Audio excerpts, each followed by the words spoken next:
Ərazilərimizin azad edilməsində şəhid olan şəxslərin ailəsinə və əlilliyi olan müharibə iştirakçılarına daim dövlət diqqət və qayğı ilə yanaşır. Belə ki, şəhid ailəsi və müharibə əlillərinə daha 100 mənzil təqdim edilib.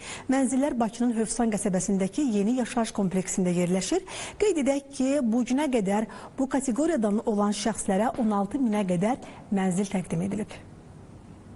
4 saylı Dost mərkəzində mənzillərin sənədlərinin təqdim edilməsi mərasimi keçirildi. Əmək və Əhalinin Sosial Müdafiəsi Nazirinin müavini Vüsal Nəsirli vətən müharibəsindən sonraki dövrdə şəhid ailələri və müharibə ilə əlaqədar əlilliyi olan şəxslərin mənzillə təminatı proqramının 5 dəfə genişləndirildiyini, post-müharibə dövründə həmin kateqoriyadan olan vətəndaşlara 6900, ümumilikdə ötən dövrdə isə 16 minədək mənzil və fərdi evlərin təqdim olunduğunu qeyd etdi. Qeyd etdiyim sosial dəstək deməli tədbirləri çərçivəsində digər vacib istiqamətdə bilirsiniz ki, müharibə əlillərinin avtomobil təminatı proqramıdır. Bu proqramı da biz uğurla icra etməkdəyik.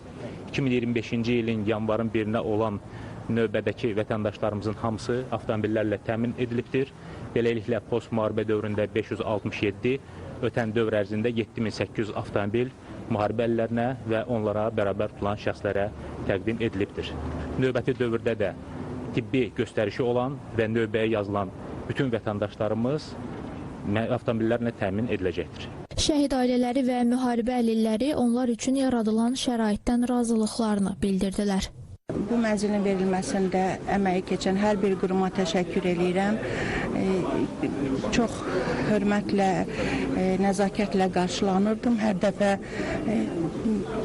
artıq mənim də növbəm çatdı, mənzili görməmişəm. Mən çox ümid eləyirəm ki, və əminəm ki, o ev hər bir şəhidin adına, şəhid ailəsinin adına layiq bir mənzil olacaq. Allah xalqımızı, millətimizi qorusun. Yaşayış kompleksində mənzilin, bəli, bina, mənzilin hər bir şey bəllidir. Artıq orada göstərilib 9-cu mərtəbədə yerləşən üç otaqlı mənzillə təmin olunmuşam.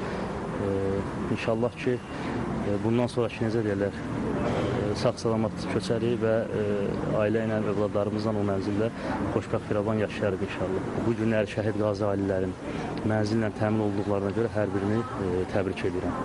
Tam təmirli mənzillərlə təmin olunduq və bütün şəraiti, daxil hər şey qaydasındadır. Çox sağ olsunlar, minnətdarıq. Əziyyətə əməyi keçən hər bir şəxslərə minnətdarlığımızı bildiririk. Çox sağ olun.